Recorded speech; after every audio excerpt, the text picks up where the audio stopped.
आप देख रहे हैं अनहोनी। तो चलिए बढ़ते हैं आज की इस कहानी की ओर। राजस्थान वैसे भी भूत बंगलों और हवेलियों के लिए मशहूर है, लेकिन यहाँ तो हर कदम पर एक खौफनाक साया मानो धूल भरी आंधी के रूप में आपका पीछा करता हुआ महसूस होता है। ऐसे ही एक साए से मेरे एक मित्र का पाला पड़ गया। यहाँ जयपुर में ही एक हाईवे पर काफ़ी दुर्घटनाएं होती रहती हैं। इस वजह से वहाँ से गुजरते वक्त लोगों को एक खटका सा लगा रहता है। कुछ लोग तो ये भी कहते हैं कि इस हाईवे पर रात में भूत पिशाच घूमते रहते हैं। मेरे एक मित्र बलवंत रात को 12 बजे के करीब सिनेमा देखकर अपने घर लौट रहे थे।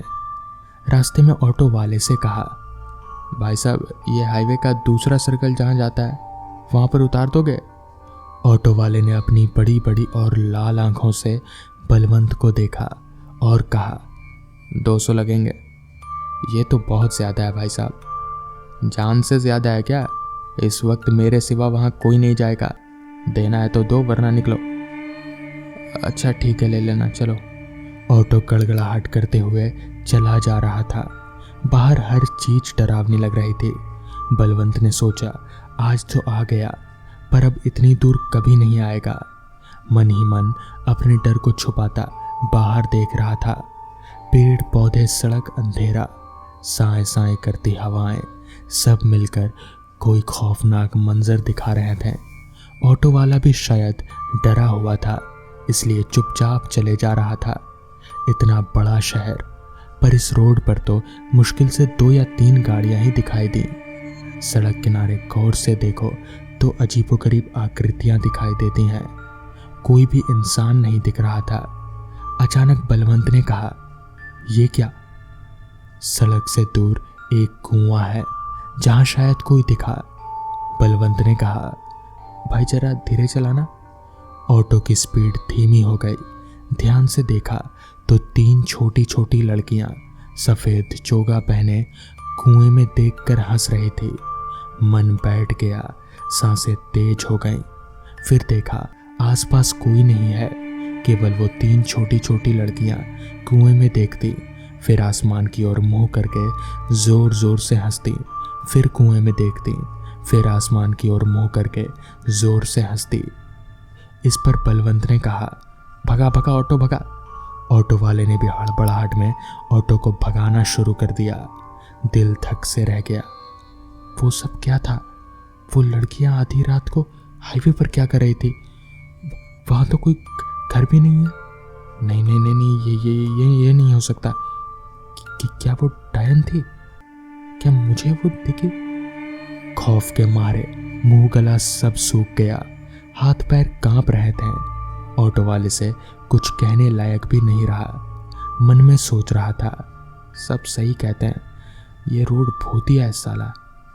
तभी अचानक एक महिला ऑटो के सामने आई और ऑटो रुकवाने लगी। खुले बाल, सफ़ेद साड़ी, आंखों की जगह बस काजल ही दिखाई दिया। तभी बलवंत ने कहा, मत रोकना भाई साहब, मत रोकना। इस पर ऑटो वाले ने कहा, अरे इतनी रात में कहाँ जाएगी बेचारी, फंस गई होगी। ये कहकर उसने ऑटो रोक दिया। मुझे आगे सर्कल पर जाना है, बैठो।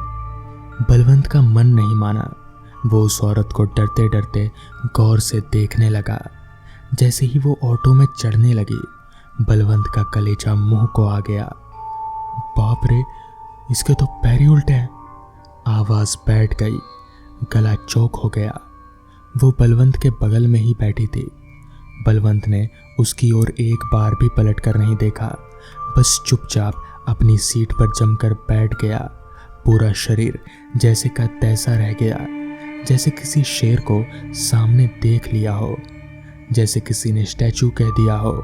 यहाँ तक कि सांस लेने की हलचल भी नहीं हो रही थी। उसे लगा आज ये डायन उसे मार डालेगी और इस ऑटो वाले को भी मार डालेगी। आज तो मरे, मगर ऐसा कुछ नहीं हुआ। वो औरत अगले सर्कल पर उतर गई। जैसे ही वो ऑटो से उतरी, बलवंत की जान में जान आई। बलवंत ने ऑटो वाले से कहा, अरे भाई साहब, आज तो दोनों मरते मरते बचे। मैं कह रहा था मत रोकना। वो औरत, उसको आपने ध्यान से नहीं देखा? अरे उसके पैर उल्टे थे दोनों।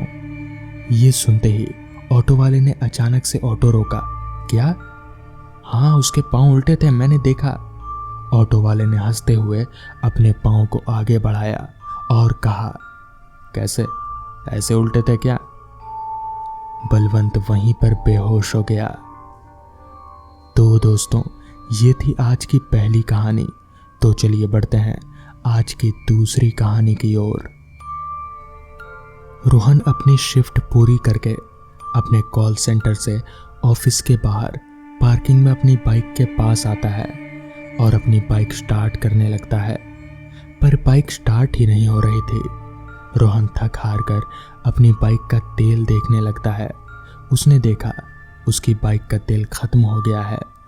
बाइक का तेल खत्म होने की वजह से बाइक को अपने ऑफिस में ही छोड़कर पैदल ही घर जाने लगता है। वो जानता था रात के 11 बज चुके हैं और अब उसे कोई बस नहीं मिलेगी। रोहन का घर ऑफिस से 4 किलोमीटर की दूरी पर था, जो मेन रोड का रास्ता था। पर रोहन अपने घर जाने के लिए जंगल वाले शॉर्टकट रास्ते से जाने का सोचता है। पहले तो उसे उस रास्ते में जाने में डर लग रहा था, क्योंकि वो जंगल का बहुत ही छोटा रास्ता था और वहाँ से कोई भी गाड़ी नहीं जाती थी, रात में तो बिल्कुल भी नहीं। और जो लोग भी पैदल वहाँ से जाते थे वो भी बस दिन के समय ही जाते थे। रोहन फिर अपने आप को ही बोलता है, क्या यार, क्या करूँ, मेन रोड से जाता हूँ तो 4 किलोमीटर चलना पड़ेगा और जंगल वाले रास्ते से बस 2 या 2.5 किलोमीटर में ही मेरा घर आ जाएगा। चलो इस जंगल वाले रास्ते से ही चलता हूँ, कई बार तो गया हूँ दिन के समय, वैसे भी क्या ही होगा। रोहन शॉर्टकट रास्ते से चलते जंगल वाले रास्ते से जाने को तैयार हो जाता है। वैसे तो रोहन डरता नहीं था, पर इतनी रात को जंगल से जाने में थोड़ा डर लगना स्वाभाविक ही था। रोहन चल ही रहा था, तभी उसे थोड़ा आगे ही एक औरत जिसने सफ़ेद कपड़े पहने थे, वो अपने सर को नीचे की ओर करके रोती हुई दिखी। पहले तो रोहन वहीं रुक जाता है, पर वो इंसानियत के नाते उनसे पूछने के लिए उनके पास जाता है कि वो यहाँ इतनी रात को इस जंगल में क्या कर रही है और रो क्यों रही है। रोहन उस औरत के पास जाकर बोलता है, अरे बहन जी, आप कौन हैं और आप रो क्यों रही हैं? रोहन की बात सुनकर वो औरत कुछ नहीं बोलती और अपना सिर नीचे की ओर करके अभी भी रोए जा रही थी। उसने अपना सिर नीचे की ओर कर रखा था, इसलिए रोहन को उस औरत का चेहरा अभी तक नहीं दिख पाया था। रोहन अपनी बात जारी रखते हुए एक बार फिर से बोलता है, अरे बहन जी, मैं आप ही को बोल रहा हूँ, कौन है आप और आप इतनी रात में इस जंगल में बैठकर रो क्यों रही हैं? इस बार वो औरत रोहन की बात सुन लेती है, पर कुछ नहीं बोलती, बस अपना सिर ऊपर की ओर करती है और रोहन को देखती है।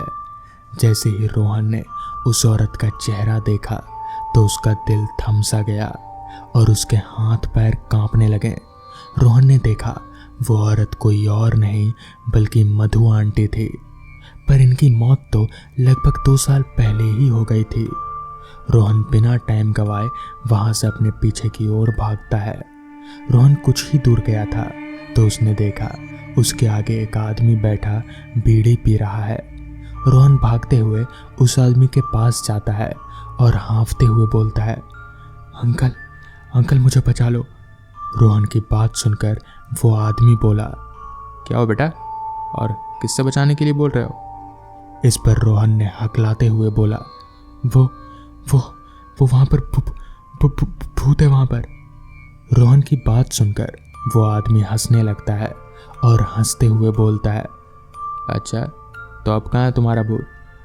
रोहन उसे अपने हाथ से इशारा करते हुए बोलता है, वो वहाँ। वो आदमी फिर हंसते हुए बोलता है, अच्छा चलो मेरे साथ, मैं भी देखूं। इतना बोलकर वो आदमी रोहन का हाथ पकड़ लेता है और उसे खींचते हुए वहाँ से उस ओर ले जाने लगता है। रोहन उसके साथ नहीं जाना चाहता था, पर रोहन कुछ कर नहीं पा रहा था। रोहन को लेकर वो आदमी उसी जगह पर आ गया जहाँ पर अभी कुछ देर पहले मधु आंटी थी, पर अब वो वहाँ नहीं थी। रोहन इधर उधर मधु आंटी को देख ही रहा था, पर उसे वो नहीं दिखती। तभी उस आदमी की ओर देखता है, पर अब वो आदमी भी वहाँ पर नहीं था। रोहन डरते हुए उस आदमी को आवाज़ देता है, अंकल, अंकल कहाँ हैं आप? जब उसको वो आदमी कहीं नहीं दिखता तो फिर रोहन वहाँ से भागने लगता है। भागते भागते रोहन अचानक से रुक जाता है और डर से कांपने लगता है। वो देखता है वही आदमी अब अपनी पहली वाली जगह पर बैठकर बीड़ी पी रहा था और उसको देखकर मुस्कुराए जा रहा था। उस आदमी की वो मुस्कान रोहन का खून जमा रही थी। रोहन जैसे ही अपने पीछे भागने को मुड़ता है, उसकी सांसें थम जाती है। उसका दिल मानो उसकी छाती से फाड़कर बाहर आने को था। उसने देखा उसके पीछे मधु आंटी खड़ी है और उसका चेहरा सफ़ेद और पूरा फटा हुआ था और उसके चेहरे पर जगह जगह से खून निकल रहा था। मधु आंटी धीरे धीरे उसके पास आ रही थी।